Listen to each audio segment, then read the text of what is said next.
judulnya kan mengejar cawapresnya Ganjar. Ketika Gibran muncul, sebenarnya munculnya buat Pak Prabowo, ya kan, yang sering banget dikemukakan adalah ini akan bakal calon wakil presiden Pak Prabowo. Tapi kalau misalkan dipasangkan sama Pak Ganjar, Nggak cocok. nggak cocok. Nggak cocok. Kenapa? Pertama, dari daerah yang sama. Kan sama-sama Jawa Tengah tuh. Oke. Kedua, sama-sama dari partai yang sama. Mm-mm. Kan PDI Perjuangan gitu. Itu artinya PDI ngeraup semua. Jadi artinya bermain di sektor yang sama, di lahan yang sama. Nggak menguntungkan bagi Ganjar itu. Dan oleh karena itu ya Ganjar harus cari orang yang memiliki jangkar ke kelompok lain.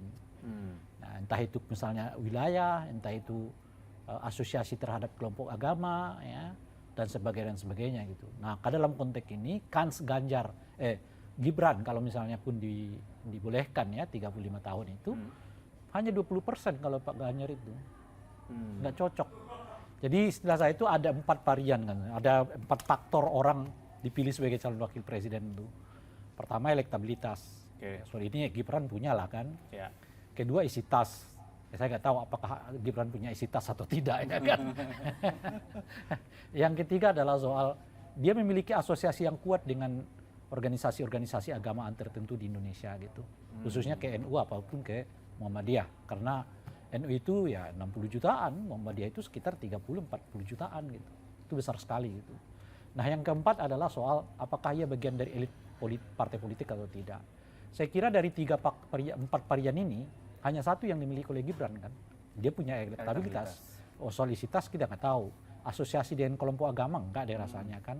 Kalau yang keempat elit juga bukan elit partai dia gitu. Tapi ada faktor di luar faktor 4. Kalau ini kan established lah. Di semua pemilu mungkin penting faktor ini. Tapi ada faktor kelima yang mungkin dimiliki oleh Gibran. Soal dukungan Pak Jokowi.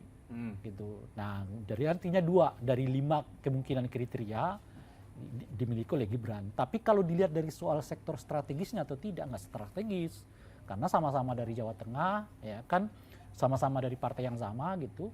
Dan dalam konteks pembentukan calon wakil presiden ini, saya sering kali mengatakan kalau dibuat pembagian itu bukan lagi bagian partai politik pendukung utama. Sebab partai politik pendukung utama kan sudah punya capres kan. Jadi bagian partai politik pendukung kedua lah yang paling dominan untuk mengusung siapa calon wakil presidennya. Nama Gibran nggak masuk di P3, nama Gibran nggak masuk di Perindo, nama Gibran nggak masuk di Hanura gitu. Artinya dari 3 partai yang secara formal sekarang dukung Ganjar, bagian dari koalisi besar Ganjar itu tidak memasukkan Gibran sebagai calon wakil presiden gitu. Nah oleh karena itu ya saya kira itu yang saya sebut tingkatnya itu cuma 20%. Memang paling tinggi itu beliau bersama dengan Pak Prabowo gitu. Kalau Gibran masuk, udah selesai Pak Prabowo bersama dengan Pak Gibran Rakabuming gitu.